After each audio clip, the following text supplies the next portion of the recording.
Have you ever wondered why, no matter how much you achieve, no matter how many desires you fulfill, an unsettling emptiness lingers? Why every moment of satisfaction is shadowed by an immediate hunger for something more? You climb one mountain, only to find another peak waiting higher, more distant, more demanding. Success whispers promises of peace, yet once you grasp it, the silence is deafening. Pleasure arrives, only to dissolve into boredom.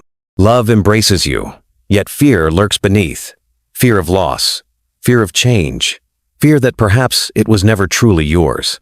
Imagine waking up tomorrow and realizing that everything you have ever wanted, everything you have ever suffered for, was nothing more than a fleeting mirage. That your struggles, your dreams, your relentless pursuit of happiness were merely the echoes of an unseen master, one that has ruled you since birth. The will to live. Arthur Schopenhauer, the philosopher of radical pessimism, saw through the illusions that govern human existence. He didn't offer comforting lies or naive optimism. He exposed the hidden machinery behind all suffering. His revelation? That life itself is a cruel paradox. The very force that drives us to seek joy is the same force that condemns us to perpetual dissatisfaction. Think about it. What is the essence of your suffering?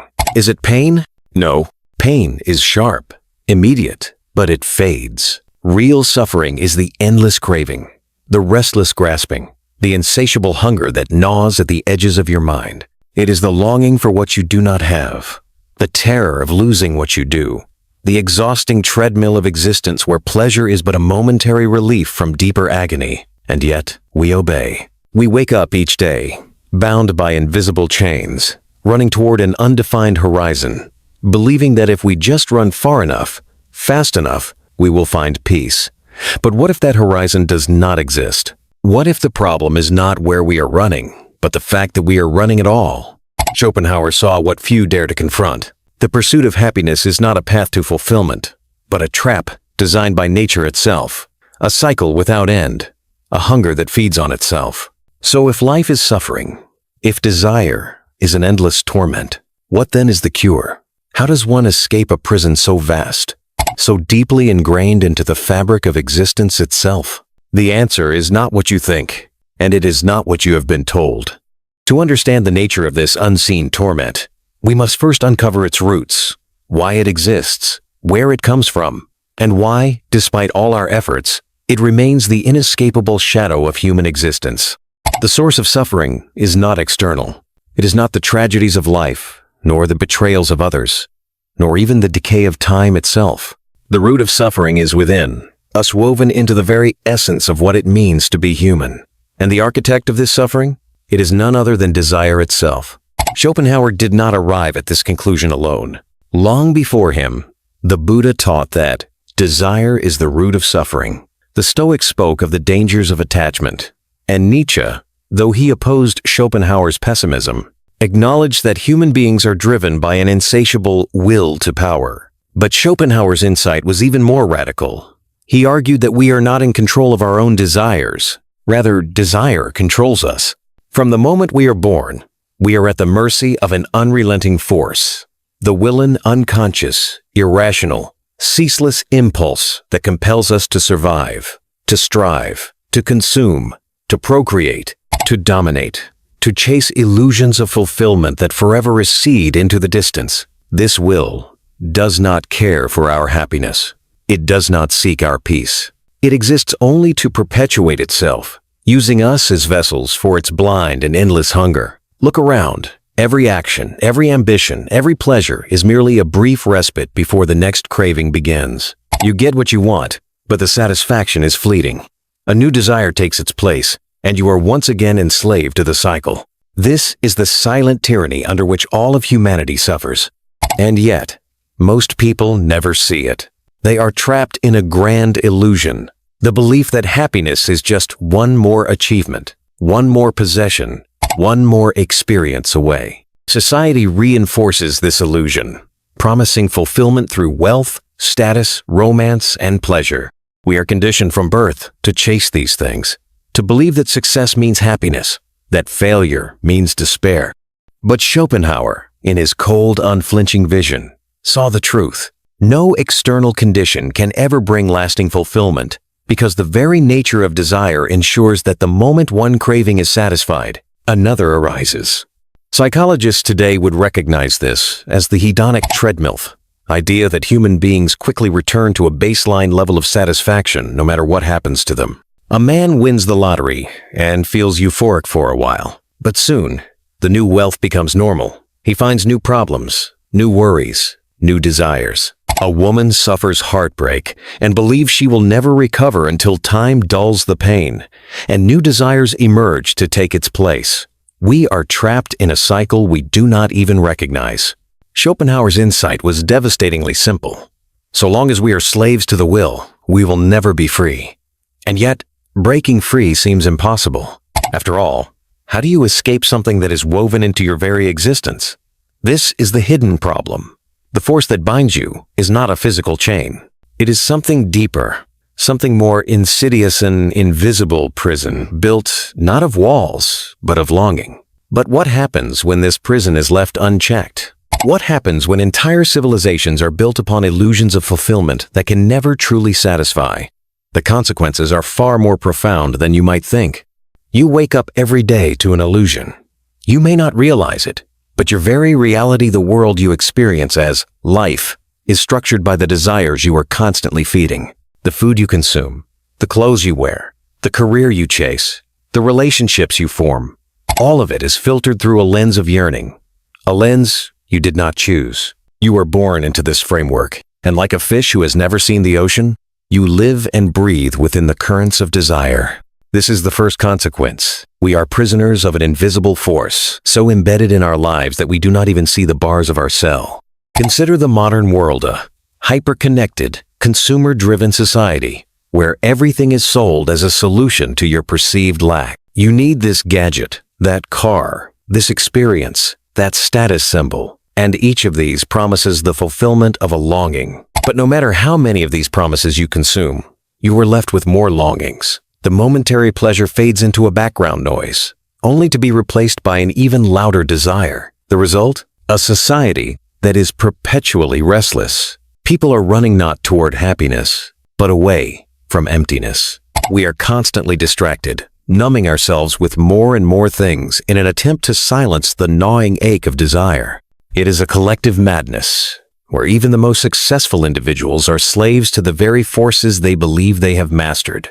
Yet, there is a darker consequence that lurks beneath this surface. The unchecked hunger of desire doesn't just impact individuals, it shapes entire societies. Think about how the endless pursuit of more has led us to environmental destruction, social inequality, and a disconnection from the deeper aspects of life. As civilizations, we have come to value accumulation over well-being, progress over reflection, and consumption over contentment. When desire becomes the driving force of a culture, it breeds a collective blindness of failure to see that the very things we are chasing are ultimately hollow. It creates a race toward progress without purpose, a society that moves faster and faster, but without any sense of direction or meaning. This is the essence of modern existentialism, the sense that, in striving for fulfillment, we are only creating more suffering.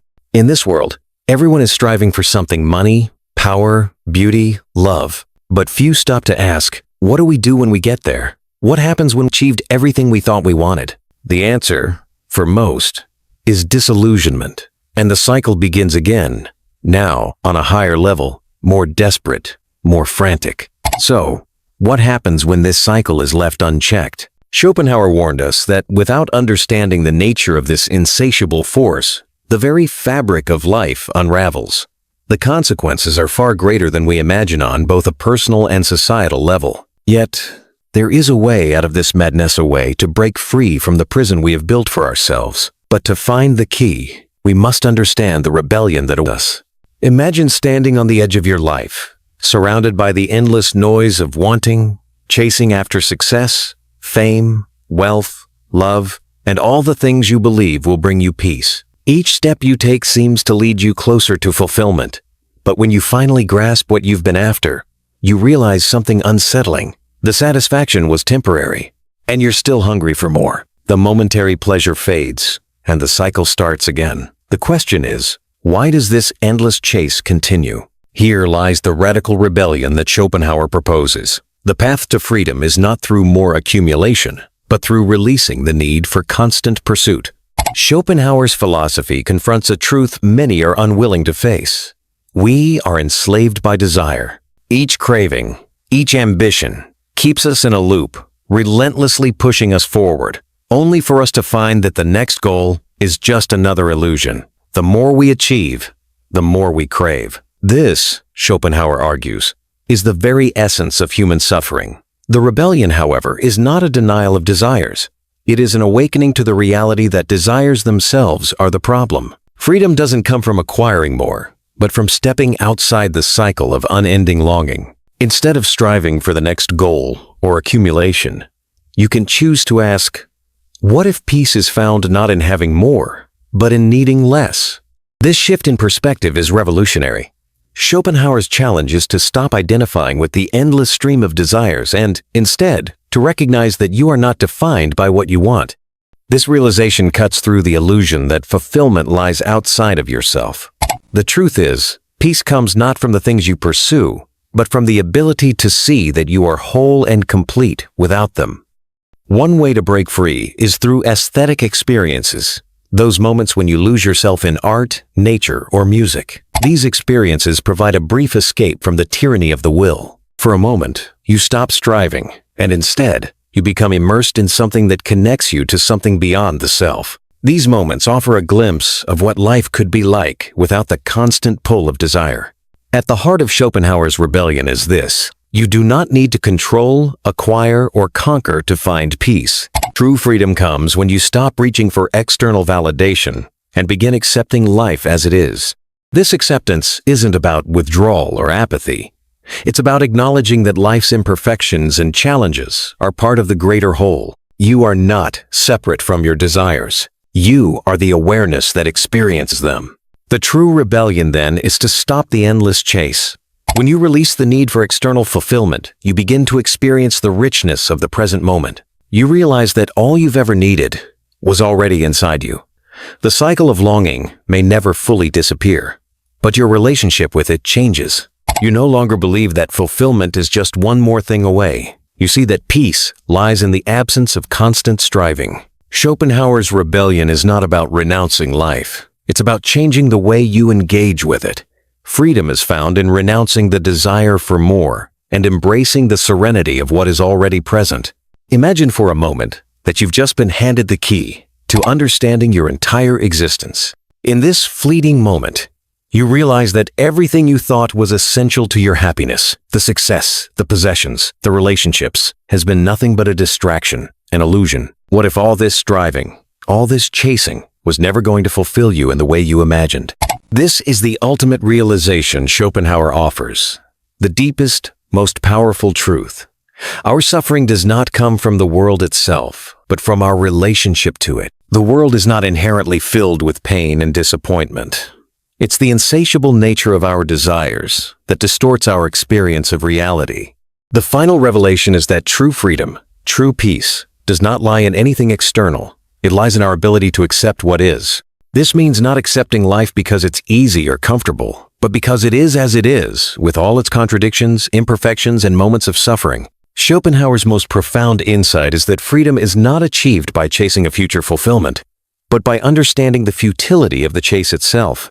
To grasp this truth fully is to stop seeking peace in the accumulation of things. The very act of searching for something to satisfy you only keeps you trapped in a cycle of desire. The key is not in finding the next big thing, but in realizing that you are already complete. All the external factors, the promotions, the accolades, the possessions, are simply distractions. The paradox is that, in the moment you stop wanting to change the world, you are finally free to see the world as it truly is. It's in these moments of clarity, when you see desire for what it truly is, an empty cycle, that you realize you can step outside it. Instead of constantly reaching, you begin to simply be. Schopenhauer invites you to live with the awareness that your happiness does not depend on anything beyond your current moment. The ultimate freedom comes from realizing that you are not your desires. You are not the person who is constantly striving, constantly wanting. You are the awareness that experiences these desires without being controlled by them. This is where the real breakthrough happens. When you stop defining yourself by what you lack, you discover that you have everything you need. In that moment, you cease to be the person who is seeking fulfillment. You become the person who recognizes that fulfillment was always within you, waiting to be discovered. And this is the most profound shift of all. It is the recognition that the world is not something you need to change to find peace. It is something you need to accept as it is in its totality. This acceptance does not mean resignation or passivity. It means engaging with life from a place of clarity and freedom, without the constant pressure of needing it to be different. In accepting life's impermanence, you find a profound, quiet peace that doesn't depend on external circumstances. The ultimate truth, then, is not just a philosophical concept to contemplate. It's a truth to live. When you stop chasing, you realize that everything you've been seeking was already here. The peace, the freedom, the satisfaction you've been yearning for exist in the present moment, just beyond the reach of desire. As Schopenhauer suggests, our lives are often shaped by the blind forces of desire and will, but it is in recognizing that these forces are not who we are that we step into true freedom. When you free yourself from the endless pursuit of more, you find yourself grounded in the stillness of the present. This is not an easy path. It's a radical shift in perspective, a leap into the unknown. But it's in this shift, in this realization, that you can begin to see the world through a new lens. You begin to understand that the ultimate freedom does not lie in becoming anything, but in realizing that you already are everything you need. And in that realization, you discover a profound peace that no desire can ever replace. The key to life is not in what you can acquire, but in what you can let go of.